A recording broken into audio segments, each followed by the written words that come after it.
ఇక్కడికి విచ్చేసినటువంటి వేదిక ముందున్న పెద్దలందరికీ కూడా నా హృదయపూర్వక నమస్కారాలు. ఈరోజు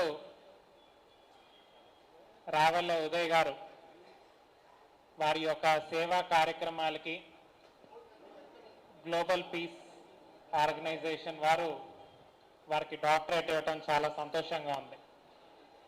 ఎందుకంటే వీరు చేసిన సేవా కార్యక్రమాలు నేను చాలా దగ్గరగా చూడటం జరిగింది. మనకి ఈ ప్రభుత్వం ఏర్పడిన కొత్తల్లో మనకి వరదలు వచ్చాయి.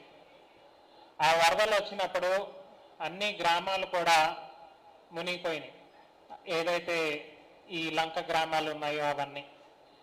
అయితే వారికి నేను అండగా ఉన్నాను, నేను నా వంతు వారికి అండగా ఉండి వారికి బట్టలు కానీ సరుకులు కానీ అవన్నీ పంపిణీ చేస్తానని చెప్పి వారంతట వారు స్వచ్ఛందంగా ఆ రోజు ముందుకొచ్చి ఎడ్లంక గ్రామానికి కానీ దాని తర్వాత బొబ్బర్లంక కానీ ఇలా అనేక గ్రామాల్లో వారు ఇచ్చేసి పడవల ద్వారా వెళ్ళి అక్కడ బట్టల పంపిణీలు కానీ సరుకుల పంపిణీలు కానీ అవన్నీ కూడా చేసి వరదలు వచ్చినప్పుడు వారు ఎడ్లంక గ్రామంలో కానీ బొబ్బర్లంక గ్రామాల్లో కానీ ఆంధ్రలంక లాంటి అనేక గ్రామాలు వారు బట్టలు కానీ సరుకులు కానీ ఆయనంతటా ఆయనే ముందుకు వచ్చి నేను చేస్తాను అని చెప్పి కొంతమంది డోనర్స్ కొని తీసుకోవటం కూడా జరిగింది.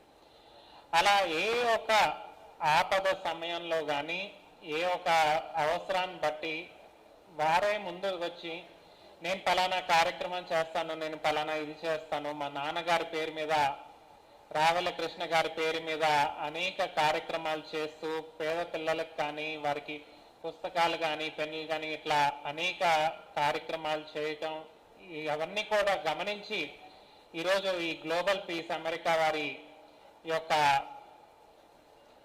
వారి యొక్క సంస్థ ద్వారా ఈయన్ని గుర్తించి ఈయన యొక్క సేవల్ని గుర్తించి ఈరోజు డాక్టరేట్ ఇచ్చినందుకు ముందు ఆ సంస్థ వారికి ప్రత్యేకమైన ధన్యవాదాలు. అదేవిధంగా ఉదయ్ గారు మరింత బాధ్యత పెరిగింది ఆయన మీద, ఇంకా మరింత సేవా కార్యక్రమాలు కానీ ఇటువంటి చక్కని కార్యక్రమాలు మరింత చేసి ప్రజలకి ఎవరైతే ఆపదలో ఉన్నారో వారికి మరింత సేవ చేసే విధంగా దేవుడు కూడా వారికి మంచి బలాన్ని చేకూరాలని చెప్పి మరొకసారి తెలియజేసుకుంటూ ఈ అవకాశం ఇచ్చిన పెద్దలకు ధన్యవాదాలు తెలియజేసుకుంటూ సెలవు తీసుకుంటున్నాను. జై హింద్.